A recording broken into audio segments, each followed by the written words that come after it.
Hello. Hello, and welcome to the Paid Search Association monthly webinar. We are so happy to have you here. I have with you today Danny Gavin. He works at Optidge. He's the owner and chief strategist there. And today's topic is just going to be amazing because I don't know anything about it. And so, Danny, without further ado, I'll allow you to introduce yourself and get started. And then at the very end, we're going to have time for question and answers. And so put your questions in the comments and then we'll get to those. Lovely. Well, Sarah, thank you for having me and for the Paid Search Association. It's always lovely to hang out with you, and I'm very passionate about this topic, so it's a real pleasure and honor to present it today. All right, so let's dive right in. So just a little bit about me first. I'm the founder of Optidge. I've been an adjunct professor at the University of Houston for 10 years, teaching graduate level digital marketing courses. I love it. Overall, I've had 15 years of professional experience in digital marketing, starting in around 2010. I love guitar. I'm a husband and father of 6, which is crazy, 4 boys and 2 girls. I got lucky on the last 2. That's my LinkedIn. And those are the 3 organizations I'm part of. Optidge, which is my agency. Odoo Academy is an online academy where I teach fundamental digital marketing. And then our podcast called The Digital Marketing Mentor. So let's jump right in. Why are we talking about HubSpot today? Well, it's really important for lead generation PPC. So as we know, when it comes to paid search, usually you can divide things into 2 different topics, lead gen versus e-commerce. And today we're going to be primarily focusing on lead gen.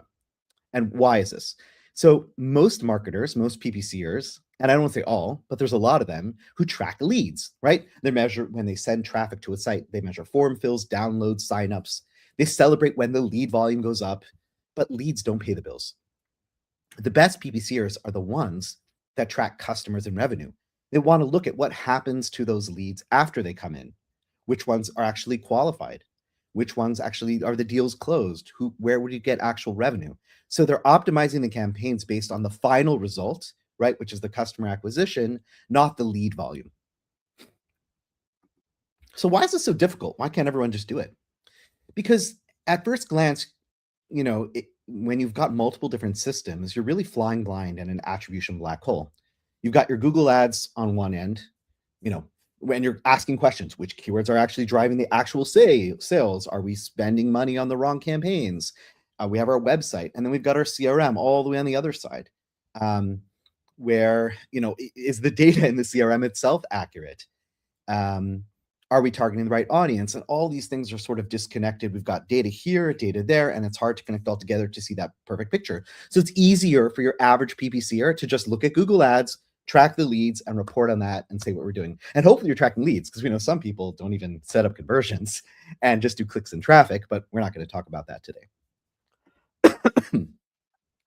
So a little bit further deeper into the issues. So it's usually a visibility gap. It's not that PPCers don't want to be able to look at the whole ecosystem, but they just have problems, right? Attribution breaks, the sources get lost from when the traffic comes to the website into the CRM. Sometimes UTMs will disappear. Just the forms that they set up aren't tracking what they need to. The CRM data is messy, right? A big part of this is the actual companies that you're working for, whether it's you're in an in-house or an agency, are they actually using the CRM? Is it messy? And in the end of the day, the bottom of that foundation is, are your offline results, the actual customers, reaching Google Ads? Is Google Ads getting access to that data? So the solution really is a single seamless data circuit. How can I connect Google Ads to my website, connect my website to my CRM, and then take that information and put it back into Google Ads? And your question might be, hey, Danny, why are we talking about HubSpot? Well, number one, I'm very passionate about HubSpot. I use it personally. We help clients out with it, but it's also one of the number 1 CRMs. And a lot of people think it's just for small businesses, but it also has enterprise level capabilities, and it really can go the gamut. You can create a free version and then pay a lot of money to do a lot of advanced, but it's really, really good.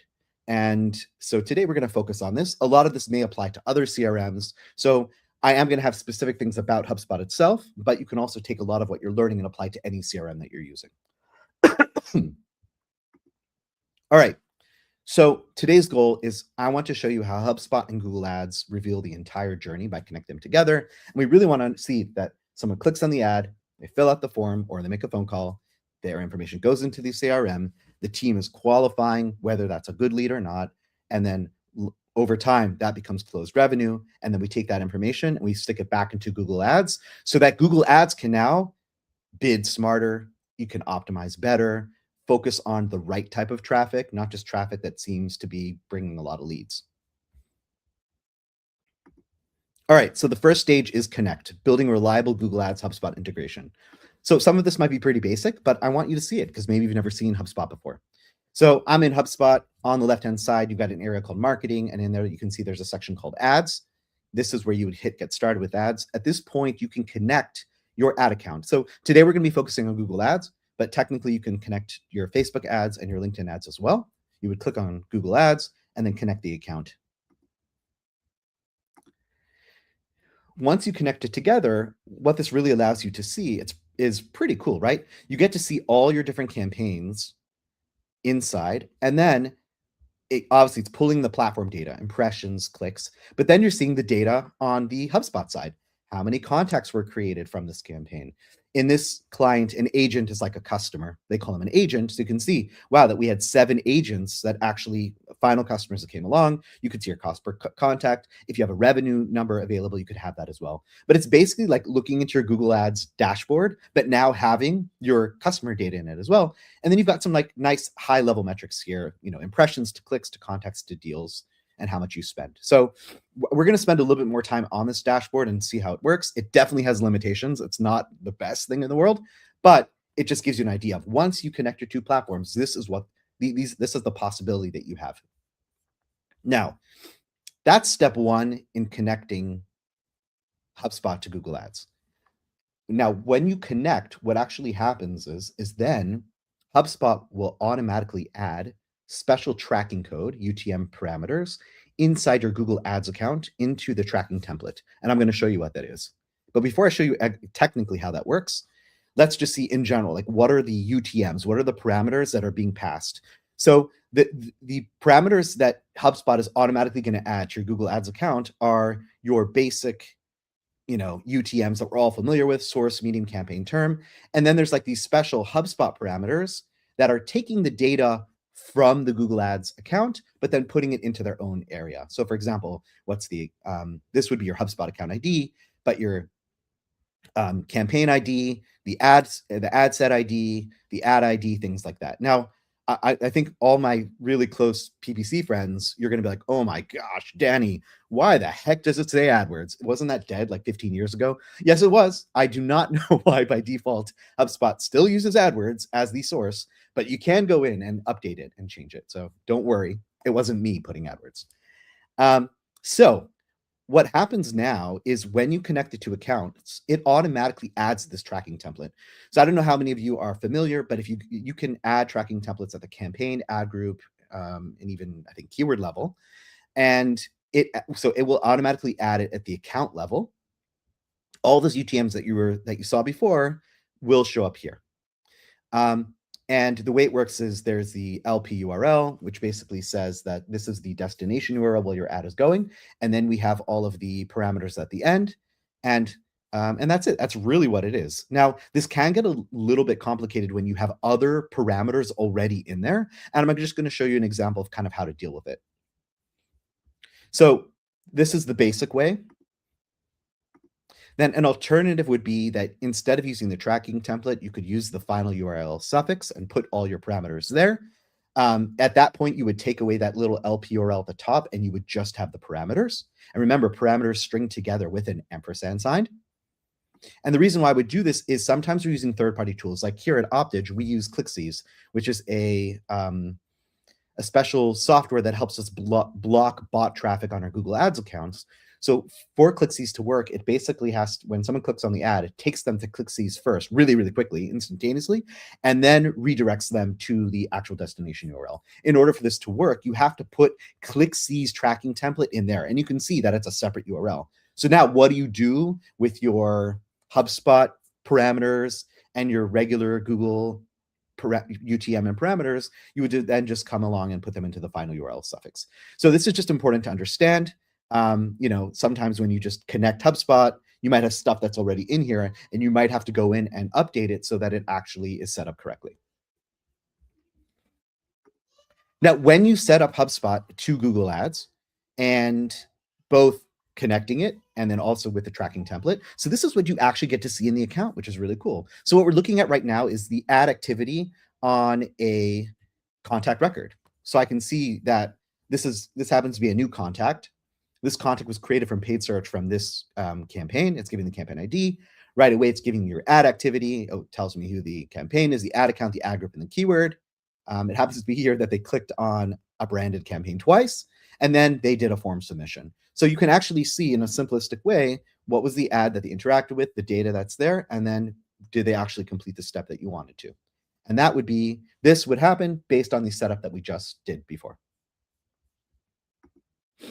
Now, the other part of the setup, once you've got Google Ads and HubSpot connected, is the people who work at the company actually have to use the CRM, or else this is not going to work. So what does that practically mean? Is that when a lead comes in, we actually have to move it from stage to stage when something happens. So what we're looking at right now is the left-hand view on a contact record in HubSpot. And here, this is called the life cycle, which is editable. This would be the life cycle of a contact. Are they coming as a subscriber? Are they a lead? A lead would usually mean that subscriber would be they just signed up to your email list. A lead would be that they've actually added a request or some sort of question. Opportunity means there's an actual deal or a real opportunity we can set up. And then when they actually become a customer, and then we're a super customer, become evangelist. So the bottom line is, are they moving through the process? And you can see on top there, we also have a qualification dropdown. That's not out of the box. That's something we'll usually add because we want to make sure that the people who are dealing with the leads, are they letting us know, is this a qualified lead or is it an unqualified lead? And that's also important because sometimes sales cycles are really, really long. And therefore, if I can optimize not just on how many leads, but on qualified leads, that can at least get me closer to that actual true goal of getting the right people through my Google Ads account. So that was on the contact record. Now let's look at the deal object. So the deal object is you have like your contact record, and then when a new opportunity occurs, someone wants to do paid media with Optidge. So I go ahead and I create a new deal connected to that contact record. And you can see deals have their own sort of stages. Is it a qualified lead? Do they sign the NDA? Financial assessment, on-site assessment. So this isn't for my agency, but it's for one of our clients. Proposal delivered, contract signed, and then they have a closed law. So once again, are they creating those deals? Are they moving it from stage to stage? And why is this so important? Because as they move things to different stages, as they're changing, we can then send that data back to Google Ads, which is really cool. We're going to talk about that later in the chat. But we will only be able to measure the effectiveness of our ads if these things are actually being done. Another thing to point out is, people might be having their deals or their opportunities in HubSpot, but they're forgetting to put the amount, like what's the value of that deal? And that is important, right? If I can actually know what the actual value of that deal is instead of like a random arbitrary number, then I can pump that information back in, really understand what my true ROI is on Google Ads. Because typically with e-commerce, it's really easy. If I buy something and the cost of that item is $100, and when we spent $50 on the ads, $100, right? It's a 2 times return on ad spend. With lead generation, it's a little bit harder. But here, if I actually put the amount, what's the amount of that deal, I can make it just like an e-commerce purchase and send that information back. So what connecting the dots really means when we're sticking it all together, keyword and ad data is inside HubSpot. I can see that information inside HubSpot. We've got clean and consistent UTMs. The CRM is ready to track. People are using the CRM, using the right way, it's clean, and therefore it allows me to look at a complete journey visibility of what's going on, right? So the bottom line is if the data doesn't enter HubSpot cleanly or it's not being measured in HubSpot, then I can't move it over, and we need to get this foundation right, and then everything else will become a lot easier. So now let's move to the capture stage. Capture is designing forms that capture intelligence, not just emails. So why am I spending time on this? Is because a big part of lead gen is that initial form. So I could have Google Ads connected to my HubSpot, But now I need to connect my website to HubSpot, right? That's that middle point. Google Ads is sending traffic to my website or to a landing page, and then that landing page is sending traffic to a, right? And once I get that information, it goes into HubSpot. So this form component is really important because that's going to capture. And so when it comes to connecting forms to HubSpot, there's a lot of different considerations. And that's why I wanted to spend a little bit of time going into the details. And I know we're very technical today, and many PPCers may not know about the technicality. So even if you don't do it yourself, I think it's important to understand what are the possibilities out there so that if you do work with a partner who will help you on the tech side, you can lead them in the right direction and maybe tell them the things that they don't even know. All right. So the first thing, before we get into like which form to use, in general, it's important that we design forms that qualify leads, right? So you have to think about, is the design of the form nice? Do we have the right amount of fields? Often in a B2B scenario, people want to put like 20, 30 fields. But the question is, can we make this form shorter? Can we get the information that we need, the most important information? And then afterwards, maybe we can follow up and get more info. Just keep in mind that we talk a lot about optimizing landing pages, but there's also this concept of the form itself, optimizing that form and making sure that it will do it's designed correctly, it gets us what we need, and it's not going to be a hindrance for people to contacting us. Now, I know we're talking about forms. Today, we're not going to be talking about phone call tracking, but that's a separate concept. And just a side note, phone call tracking does work with HubSpot, and your phone calls can go into HubSpot, and then that data could then be sent back to Google Ads as well. All right. So not all form solutions are created equal. When someone is using HubSpot, there are 4 ways that you can create a form and get that information back into HubSpot. We're going to talk about all 4. We're going to talk about the pros and cons.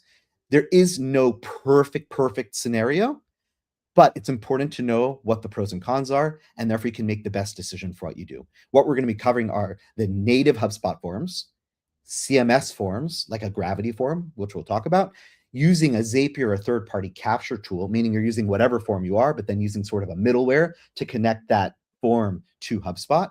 Or HubSpot has this really cool thing called a form listener, where you just turn it on and it automatically captures your forms automatically, which is pretty cool, using JavaScript. Okay, let's get into all 4.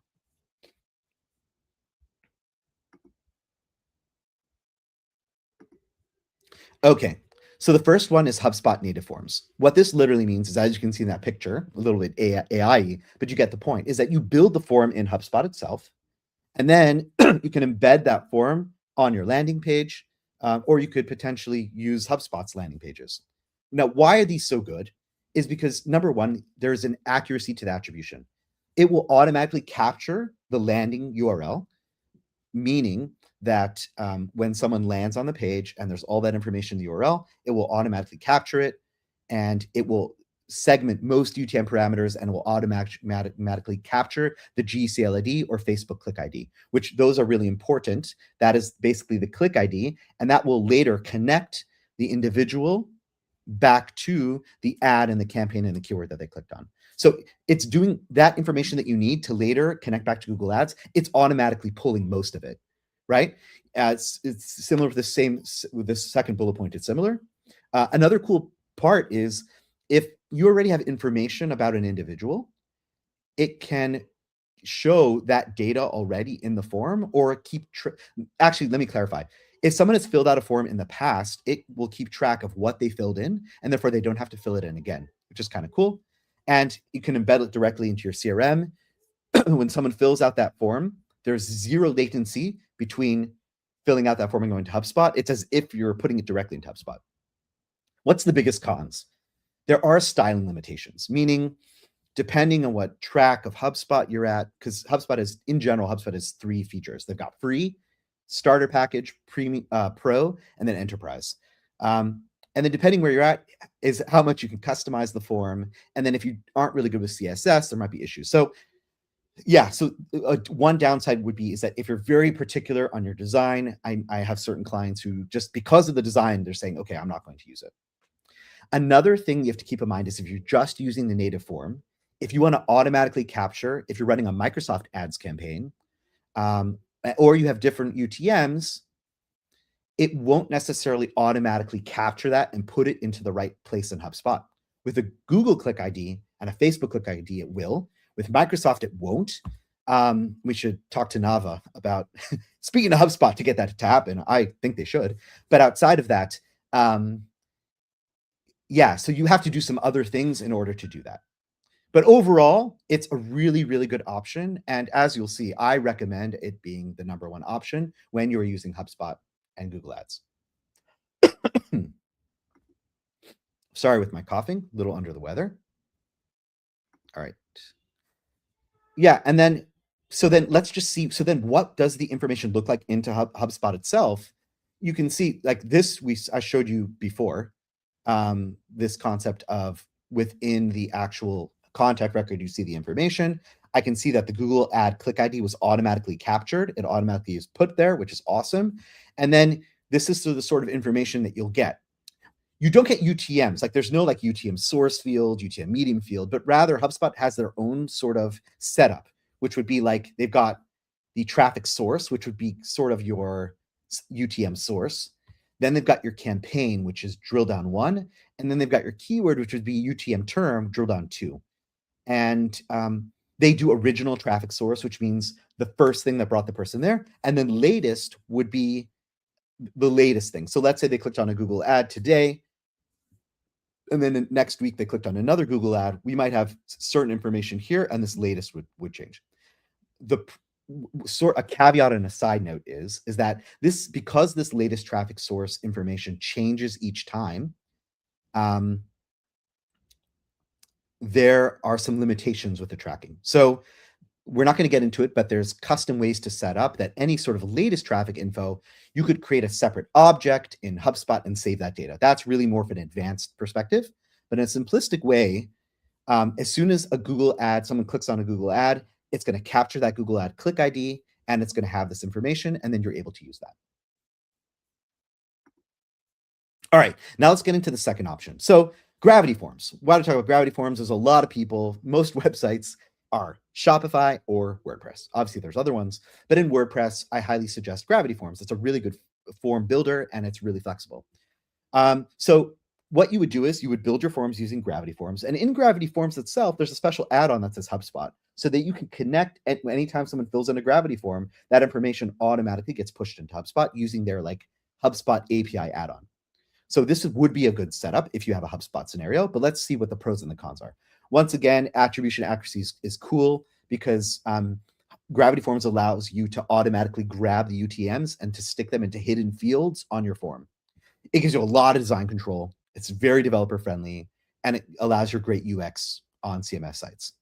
The cons are you may need to manually set up the capture of your Google Click ID, possibly.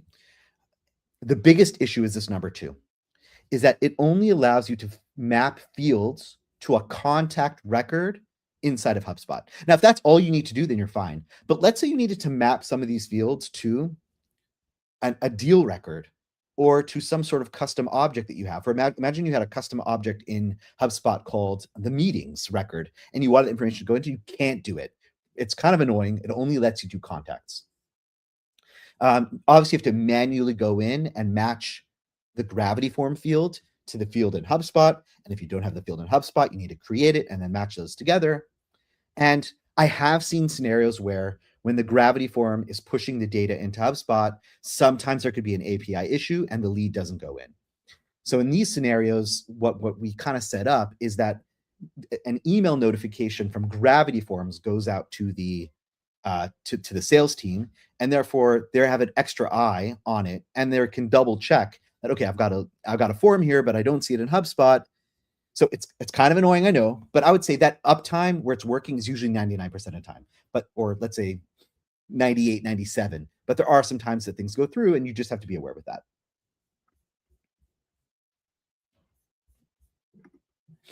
Okay. Another option would be Zapier or third-party connections. And this is basically taking any form that you're using. And by the way, you could use this with your Gravity form as well. Honestly, you could even do it with the first method also. But what is Zapier or third-party connectors, and these are becoming really popular, especially with AI workflows and automations, is it connects one platform to the next. So in this case, it would connect a Gravity form to HubSpot, right? So it works with any form, and it's really good for legacy systems. If you can't change your form and you're stuck with what you need to, using sort of this middleware is a really great way to connect the two. Now, what's the cons? And you know, cons, I would say really are more like challenges, things that we have to overcome, because I still use this, right? But things you have to keep in mind is, so to capture the UTMs and the GCLID data points, the parameters from the URL, when a person lands on your landing page or on your site, you need to do some extra work. You've got to take some JavaScript using ideally, using Tag Manager to capture that information. And then you need to add some hidden form fields into your actual form and make sure that it injects that data into the form. And then that information will then get into HubSpot, right? Zaps sometimes break down. So you have to make sure that you're keeping an eye on it. And there's ways to do that. I have notifications that go to my Slack, emails, things like that. Depending on your Zapier platform, there may be some delays in once it's submitted. Could take a couple minutes to get into HubSpot. Each new form or field, you got to go back into Zapier, set it up. And the biggest issue is, let's say someone clicked on a Google ad, came to the landing page and uses some third-party form, and then I set up Zapier. The source inside HubSpot by default would say offline source, because HubSpot is looking at it as an offline source, meaning it's coming from Zapier.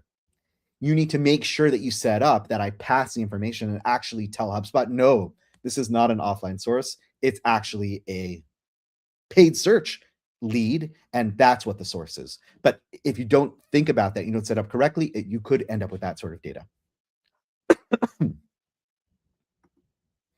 All right. The final one is HubSpot Form Listener. So this is really cool. With all of these solutions, when you set up HubSpot, you need to put a little bit of tracking code on every single page, which most of you are familiar when you're setting up Google Analytics or your Google Ads tag or any sort of other tag. When you add that HubSpot tracking code to your website, you can turn on this form listener. And basically what it does is it looks on the website, every single page, and if there's a form on it, it's automatically going to capture that data, which is really, really cool, right? So for e-commerce sites, you can see people who sign into their account, right?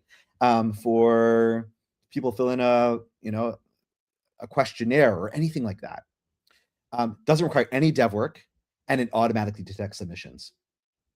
The problem is it's not 100% reliable. It can miss certain submissions on complex or JavaScript heavy forms, or if cookies are blocked.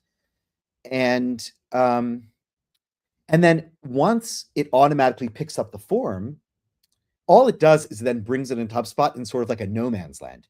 You still need to create the fields on your records to match up with the fields of the forms. So there is some labor that's required in order to set that up. But man, it's pretty cool.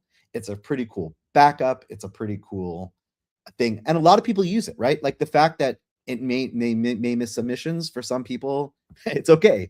But know that it's an option there, and it's something you could use. So I know I spent a lot of time on this, but I think it's important because this is the key, man. In lead gen, and you're using HubSpot, you need to make sure that your form to HubSpot connection is sound. And therefore, in a best scenario, I suggest using native HubSpot forms. The good scenario is you can use a CMS form like Zapier, like Gravity forms if you have WordPress, or a Zapier connector. The last resort would be the form listener, and that's how I would approach it. All right, initially when I pitched this talk, I had 3 stages, but I added in one this week called Comprehend, because before we actually send the data back into Google Ads, we need to decode which campaigns are actually closing deals, be able to analyze that. So let's quickly look, how do we analyze the data within HubSpot itself?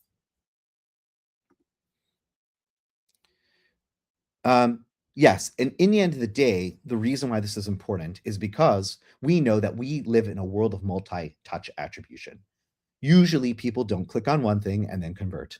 Often they'll enter through a Google ad, they'll come back through an organic lead, they'll come back through LinkedIn, and therefore there are a lot of touch points before someone can actually convert. Now, in the world of lead gen, it might be that it's less. It's possible, right? Because they're just filling in a form, they're not actually buying something.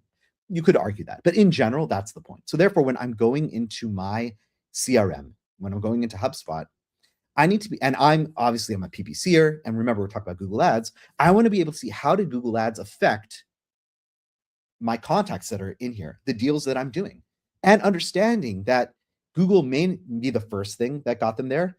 It may be something that's in the middle. It may be something that's later on. And whether you're going to give 100% credit to Google all the time, or you're going to come up with your own model, it's still important to have visibility to see, how is Google Ads, how's the PPC affecting your campaigns.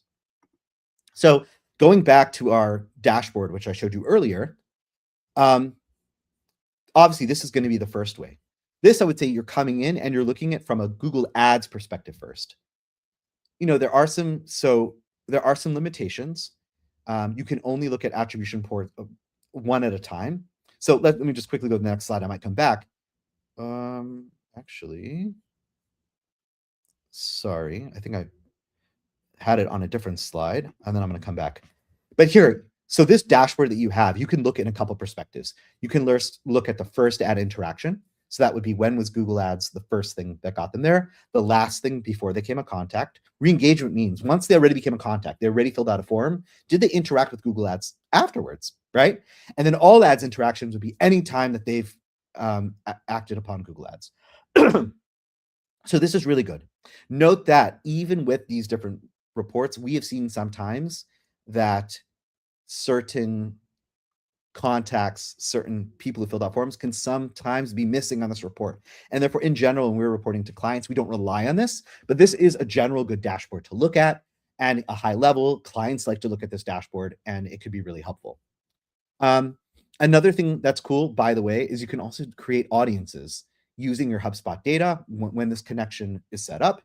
Website visitors, a specific list of contacts, a specific list of companies, and lookalikes, or you could build lookalike lists using Meta. Within this sort of HubSpot Ad Center, there's also the tab which is Analyze. And this Analyze tab is it's a preset report. It's only looking at first click attribution, and it's kind of a cool dashboard. Once again, it's giving you high level impressions, clicks, contacts, deals, amount spent, if you have the deal value, ROI, and other information as well. But it's really, really standard. And if you're doing custom work and you're doing specific reports, it may not fit to what you need. But that's basically what comes out of the box. Out of the box is going to be this report or this report, which are really, really good. But a lot of us like to do more custom. And if that's the case, then HubSpot has its report dashboards that you can create custom dashboards. So here's an example of a custom dashboard that we've created for a client. And this allows them to see last month how many contacts were created from their Google Ads. And once again, when you're building these dashboards, you have to think, what sort of attribution? Are we going to only look at first click? Are we going to look at last click? Are we going to look at any touch? When I build these, I usually look at any touch, but you want to be clear. And then we look at the deals that were created and what stage they're in. And then also at the leads, which would be before a deal, what the stages are in. And then you can create other really cool reports, like how many deals do I have based off each campaign in Google Ads, and what stage are they at? This would be one which is like a keyword. Now I know with keywords, because phrase and exact are not really what they are anymore, keyword has less meaning, but it's still kind of cool to be able to see that for this keyword. Remember, this is not search term, so it's not with a search query what someone actually typed in, but it's going to be the keyword itself that we are bidding on. How many contacts did we have from this keyword, and what's their current lead status? So another really cool dashboard to go further and to show what's going on. But I'm old school. I like to just go and get messy in the data. So my favorite view is to go into the list of all my contacts and add my custom columns. And the columns that I like to add are the original traffic source, the latest traffic source, and then the Google Ad click ID. If you're doing Facebook or Microsoft, obviously you want to have those as well. And then what I do is I want to look at every single contact that either has a Google Ad click ID, either came through original traffic, paid search, or the latest traffic was paid search. And I would say that if you look at from this perspective, you're going to capture almost 99% of the leads that came in through paid search. Now, it's interesting because sometimes you'll see that the original traffic source was paid search and you won't have a Google Ad click ID. And there's a couple reasons for that. We won't get into them now, but that's the idea. And then what I have here at the end is we often use call tracking metrics. So when we get a phone call, then we kind of also have where did that phone call come, and we can consider that information as well. But this is like sort of the down and dirty way for me to easily see every single contact. Who are they and how are they touched by Google Ads? And then what's cool is that I have other tabs where I can see, now let me look at the contacts that have a deal, an actual opportunity. And then which are the contacts that have Google Ads contacts that have a deal, but then were actually turned into customers. So I can easily click on those tabs. I could export the data. I can look at the numbers, and then I can use that information to then go ahead and build further reports and do other analysis. Other columns that you can bring in, like I said, are sort of your campaigns and your keywords.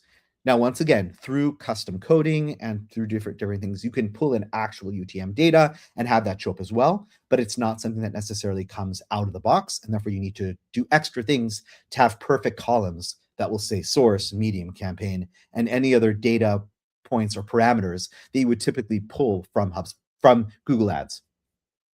All right, so that's how you can analyze your data, analyze the leads, analyze the opportunities within HubSpot to see which are the ones that actually came or were touched by Google Ads. That brings us to the close. So now, how do we push real outcomes back into Google Ads? Now, before we get into how we do it, why does it matter? We touched upon this before, but let's reiterate it because it's so important for my PPCers who are into lead gen. Google Ads should not optimize on raw leads regardless of quality. We see this so much with PMAX, people who are doing lead gen on PMAX. PMAX loves to get you leads, but most of the time, if you're not telling the quality, it's just going to get you junk leads, right? It's going to get you junk cookies and spam submissions. Bot traffic and fake form fills happens a lot. We've got a client that it happens a lot with, which is crazy. And it's just looking at form fill volume metrics alone. Rather, Google Ads needs to optimize for qualified leads, sales opportunities with actual potential, but closed revenue in the actual customers, and high value conversions, which are actually worth pursuing. We need to tell Google Ads, don't just go after the people who fill a form, but the people who actually spend $100,000 with us. And this is where lead gen campaigns can go from pretty good to being unstoppable, right? Because when Google algorithm learns exactly which clicks are actually valuable, then it can do a better job for you. And that's why AI is not taking over just yet. All right. So the first way to do this when you have HubSpot is there is a native Google Ads conversion sync. And I'm going to show you how this looks. And basically, the pro of this is just a few clicks in HubSpot. It will connect to when a contact becomes an opportunity or when a contact actually becomes a customer, and it's good for basic sales funnels. The cons are there's limited triggers, like I'll show you. Revenue sometimes can't be passed. It's harder to sync with custom events, and it may not reflect qualification workflows, especially when people aren't using deals and they're just staying on the contact record. There could be its limitations. But for a basic setup, it can work well.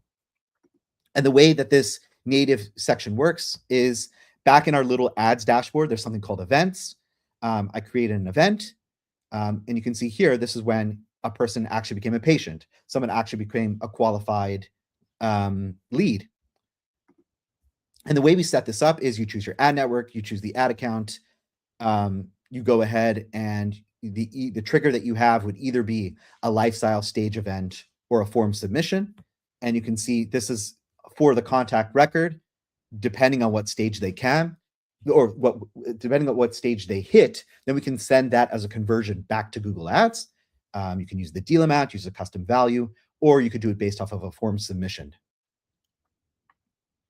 And then there's also the ability where now this is a brand new, they've also tied in addition to just sending back the Google Click ID, they've tied in enhanced conversions. So you can share the email address, phone number, and address information back to the ad network as well, which can hopefully make a tighter match, especially if you don't have the Google Ad Click ID. All right.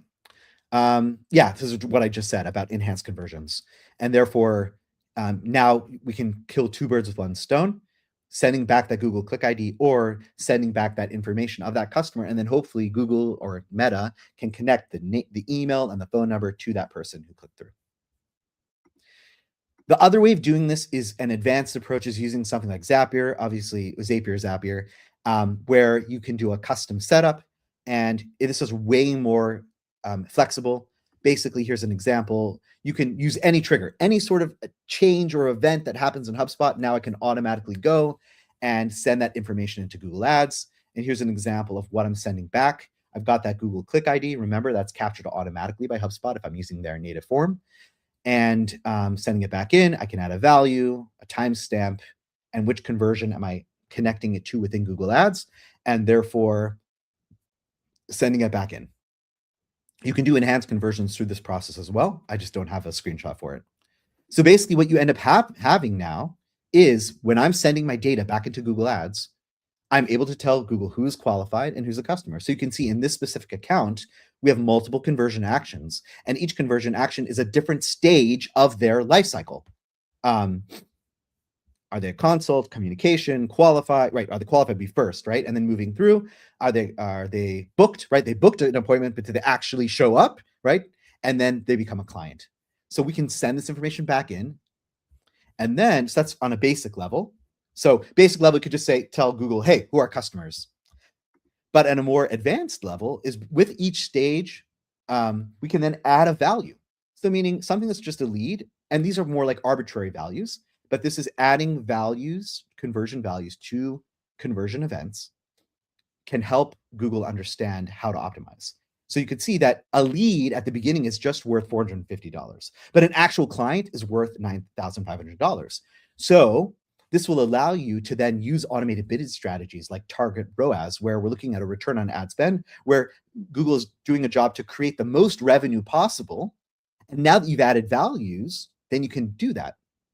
Not just maximize conversions or CPA, but even if you are doing a maximize conversions or target CPA, you're still telling Google which conversions are more valuable and what to go after. And then in a really advanced way, something that we've had to deal with recently with one of our law clients is with our spam, even though it's not a conversion, but we upload it. You know why? Because we give it a value of 0.0001. Unfortunately, you can't put 0, but we do that because we want Google to know, hey, you know, these guys that you're sending me, they are worth nothing. And therefore, we're telling them not just the good, but also the bad. And when I put that in relative to a client that's worth $9,500, who do you think Google Ads is going to go after? So even with all of that, and you set everything up perfectly, you have to remember that there's still challenges, right? The CRM, are there duplicate contacts? UTM fields, there's Zapier errors, there's forms, there's so on. So there's all these things that happen. And the bottom line is, if you are someone who's running a PPC campaign for lead gen, even though your job may just be to generate leads, but in order for this to really work, you do have to care about the tech stack. You do have to care about the CRM and how people are using the CRM in order so that it's all so that you can do your best job. But why? Not just for you to look good, but that for you to really help them. So therefore, what success looks like is I have that Google ad click. I've got that form submission, the UTMs, keywords, Google Click IDs, Microsoft Click IDs are all recorded. The sales team then is able to qualify that lead within the CRM. They create an opportunity with revenue. That conversion is pushed back into Google Ads, and that allows Google to then bid smarter and allow you to have a higher return on investment for your client when they are trying to generate leads, longer sales cycles, so that the money that they're putting into Google Ads will actually return into real ROI for them. I know that was a lot, but I hope that gave you an insight into the back end side of lead gen PPC. And I think we're open for questions. Awesome. I'm going to leave your contact info up while I ask some questions, and then we'll get started. So the first question comes in, and I do know that you answered this, both of these questions through the content, but I think just having that answer will be very helpful. It comes in from James Hebdon, and I'm going to put it up here. So he wants to know, since HubSpot doesn't have a native Microsoft Ads integration, how do you approach tracking? Which again, you answered, but I'd love to hear it one more time. Yeah, no, I think it's good to put into this context. So the answer is that what HubSpot will do is it will track the landing page URL. So that landing page URL will be the page that they land on, plus all the parameters. So in your Microsoft account, you're going to add your UTMs and everything like that that's necessary. Just like we spoke about adding in those templates, that HubSpot template to Google Ads, you would need to add the similar template to Microsoft, and with some changes. But then what happens then is then that URL with the Microsoft Click ID does get captured by HubSpot. It just doesn't conveniently take the ID and stick it into its own field called Microsoft Click ID. And therefore, what you need to do then is either ahead of time use like a Zapier type of thing to then grab that information, cut off the Microsoft Click ID, stick it into HubSpot nice and neatly into that space. Or once it's already into HubSpot, if you have something like HubSpot has a hub called Ops Hub, then afterwards you could clean it up, take that URL and kind of like break it into its parts and then stick it into the right slots for what you need to do. I hope that explains it. Definitely. I mean, my head's still spinning, but it does. So Melissa Mackey wants to know, what is the best way to handle the closed or low quality prospects? In other words, pushing the audiences back into Google, excluding from conversion tracking and so on and so forth. So it's a really good question. So 2 ways of doing it, which I think we covered actually at the end. Yeah. Right. But so the first one would be that obviously it's really important to push the high quality, whether it's the qualified leads, whether it's people who are somewhere along that sales cycle, or that they're actually customers. So if I'm able to send that information back to Google and then add a value to them, even if whether it's the actual value or arbitrary value that makes it worth more than a lower action, Google is going to hopefully naturally say, okay, we want to get more of these things. But something that we are trying right now to see if it can help, where we're getting a lot of spam is, and that's because we're doing PMAX demand gen type things, which is going to bring that in. But the 1 or 2 really good leads that come through it, I want to keep it on, especially when these are high value. So what we're doing now is we're testing this out, is pushing back spam leads and making them a very low value to hopefully train the algorithm to not just know what's worth a lot, but also what's worth really little. And let's see, hopefully that is going to help. Yeah, no, that makes sense a lot. So those were the 2 questions, but I have a ton more. So the biggest one, how on earth did you learn all this? Because it's just, this is not like just something you can Google. I mean, obviously there's that like experience. Does HubSpot, do these platforms have a lot of native information that's good? So it's really good. So I would say one of my mentors, especially when I first learned PPC in 2009, and my mentors at that time they ran the PPC program at blinds.com, which eventually sold to Home Depot. And that's kind of where I got my first footing. And so the head of ads at that time was a man called Abraham Israel, and his sidekick was Caroline Wang, and she was really good. Actually learned SEO from her, which is kind of funny.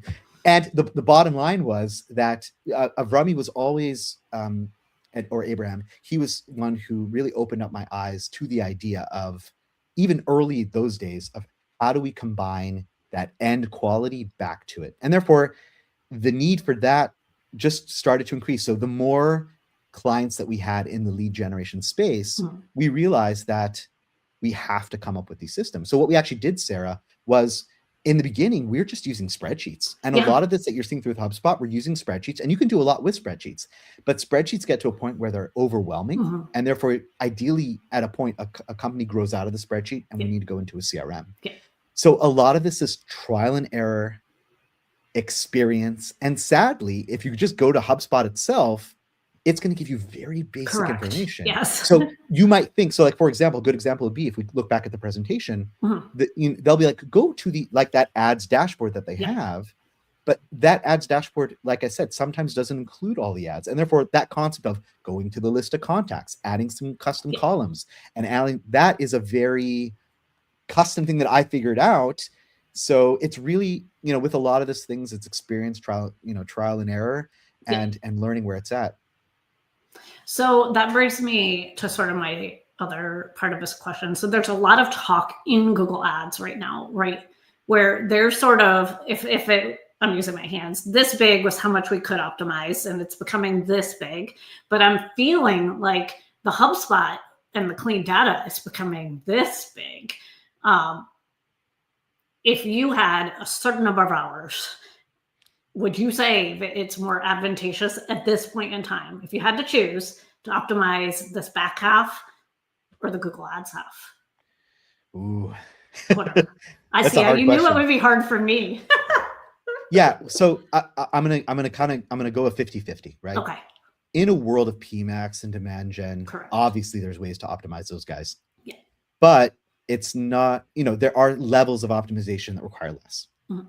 So maybe in those worlds, maybe spending more time on the back half on that, the incremental changes that you will get, the ROI in your time spent will be more there. Yeah. However, when you're still some of these, legacy campaigns, which hopefully will never go away, but search campaigns where maybe there is more room to do more within the data itself. Mm-hmm.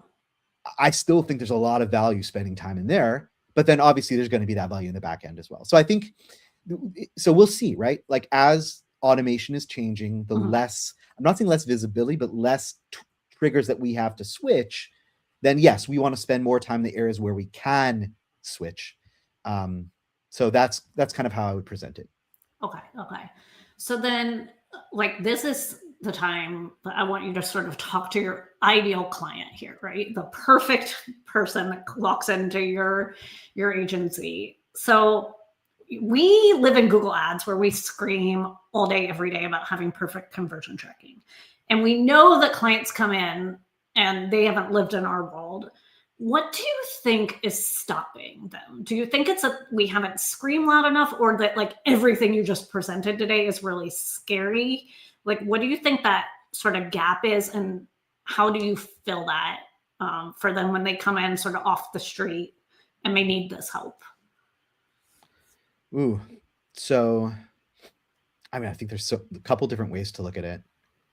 So like I'll give you an example. Yeah. Some of this is, we know that a lot of lead gen campaigns don't fill out a form. They pick up a phone call. Mm-hmm. And in order to do phone call tracking, you actually have to use like phantom numbers. Yes. There's some clients like, I don't want to use a phantom number, right? Like, so that's just like a simple thing where it's like, in order for this to work, I have to use a different phone number. But if they don't want to do it, like, so that's like just crazy. And then, what, this back end half, a lot of using a CRM for a lot of companies can be scary because salespeople, between you and me, don't like using CRMs. They feel that people are watching them, and and I've got to put everything in there. And honestly, it's not everything or nothing. Mm-hmm. You don't have to do everything in order for this to work. You will have to do some. So sometimes just the mention of CRM scares people to bits, and therefore they don't want to do it. But so the idea here is that a client coming in, mm-hmm. every client, for one client, $1,000 a month could be a lot of money. Right. For another client, that's nothing. $20,000 a month is a lot of money. In the end of the day, us as PPCers, what we need to try to do is you want to spend more money in Google Ads. Like, our goal is to get people to spend more, not because I'm now me, the agency, the freelancer, makes more money, but it's because I want to help people grow. I want to scale their business. The not only, but a high likelihood way to actually scale a lead gen account is if the conversion tracking is correct. If it's not, it's going to be very, very difficult. You might as well say, at that point, I mean, don't, it's a hot take, but you might as well go do billboards on the freeway. Right. I don't literally mean that, because obviously there is more tracking on a Google Ads campaign that's optimizing just on leads. So don't get me wrong. But the idea is, if we're leaning into the advantages of digital marketing in the year of 2025, almost 2026, And the whole reason I'm spending money here is because it's more trackable, more optimization. Sorry, man, there's this whole back end, starting from the pixel to the conversions, all the way through the customers that you're going to need to do. And if you want it to really to work.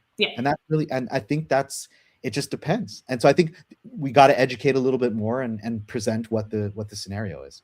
Yeah, no, I would totally agree there. So speaking of that, since you really have full visibility into funnels, and that's like your agency sees absolutely everything.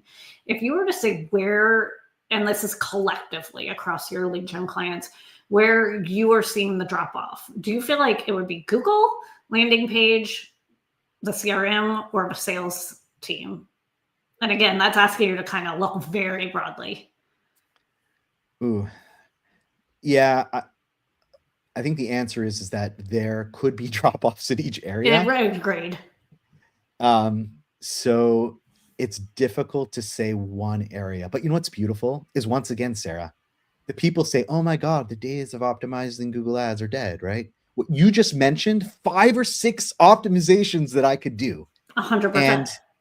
And you've just recreated the whole perspective. So yeah, there might be areas that we can't optimize here, but there are ways that we can optimize. And therefore, each system is different, right? You may have a really good team that updates the CRM perfectly, but they decided to use the form listener because they don't want to do this, and because of that, they may not be getting every lead, or people do a really good job of marking a lead qualified or not. But once it's in sort of the actual deal opportunity stage, they forget to add the value. And once it's closed won, right? Like it just can vary. Yeah, which actually we have a comment here. It's not necessarily a question, but they agree with you. So John Denuzio says, echoing you, in my limited experience, the client, the way they use the CRM or doesn't is often the big hurdle. And you kind of just said that, right? Are they going back in and actually doing that follow-up? Now, with your agency, do you ever, or is it just client dependent, have that opportunity to come in and sort of assess with that? Is it where you're like, hey, I know it closed, I'll do it for you here? Typically not. Okay. But we are putting on the pressure. Okay. Whether it's a biweekly meeting or monthly meeting, letting them know, and we'll often send emails kind of like if they haven't updated things in a while. Like I was even on a sales call yesterday, we're setting something up, and I noticed that they didn't even respond to a lead. I'm like, hey, why didn't you respond to this yet? Like, oh, we didn't even realize because the filter we had blocked it out. So we're doing that type of stuff naturally because we're in there all the time, and we're being judged on it in the end of the day. So it's not a formal process, but there's a lot of education and notification going on. Yeah. No, that makes sense. So, I mean, I think it's to your point, you're touching the data all day, every day. You're talking to your clients. You're not just, set and forget it. And that's going to be always the biggest part of that. So speaking of that, we talked about the objection, or CRM sounds scary. What happens when sales and marketing, they don't actually agree that a lead is good? Because that happens all the time where they're like, no, actually, we want it to be this pie in the sky version. And marketing's like, Let's use an example. So I'm going to give like a healthcare therapy example. But the idea would be that let's say we only take certain types of insurances. Yes. So the person who comes in has a diagnosis, so they are the type of client, but they don't have the right insurance. Or there's a high probability that this child has this problem, but they don't have a diagnosis yet. Yep. So in the world of marketing, those are qualified leads. Yes. Pretty much. Now, the insurance one, you might be able to, but between you and me, how do I optimize on it? Do I need to make sure that I pin a headline that says, we only take this insurance, right? It's difficult. So, I think the idea is we need to come to a common ground where there's a concept of qualified and not qualified. And let's be a little bit more favorable on the marketing side, because there's only certain things I could do to change that. Now, obviously on the landing page, I could change certain things, but still there's certain things I can do. So give me the benefit of the doubt, what's qualified, not qualified. And then, yes, once we get past that stage, then yes, what's an actual opportunity, right? There's a difference between a qualified, not qualified, and then an opportunity. Then the opportunity can be more along the sales guidelines. Yeah. And then let's use both those metrics to take an idea. How many qualified leads, how many opportunities, and then the truth is going to be somewhere in between for the PPCer to know, like, what am I generating, Yeah. Purely from my efforts at the beginning of the stage. Yeah. Yeah. No, that makes sense. I'm actually going to add your contact information back up because I cannot believe we're at the end, even though I have like 1,000 more questions. So my real hope is that you come back, that you do this again, and even join. We do a conference. So plug for that. Is there anything else that you would love to close with? I hope everybody does go ask Danny tons of questions and hire him, because this was very hard stuff. Like, I think you say it so easily, but this is very hard PPC, just to be clear. I would say two closing points. I feel very, very passionate about this, and that's why we've even niched down further. Our new sort of tagline is paid media plus CRM equals performance. Yeah. I feel really strongly that we are good at this and we do a great job. So 2026, you're going to see more of Optidge pushing down this lane. Yeah. And then number two, for those who don't know, I have a podcast called The Digital Marketing Mentor. Sarah's been a guest a couple times, and that's a different world. It's more about mentorship, but I find mentorship an important part of marketing, everything we do. So if you're interested, you can check that out as well on YouTube, Spotify, Apple Pod, and anywhere else you listen to your podcast. Awesome. Well, thanks so much. Thanks again. And yes, Mike said great info. He's a founding board member of Paid Search Association, and I cannot wait. And I will talk to you soon. Yes, Sarah. Thank you so much. Thanks. Bye. Bye. All right.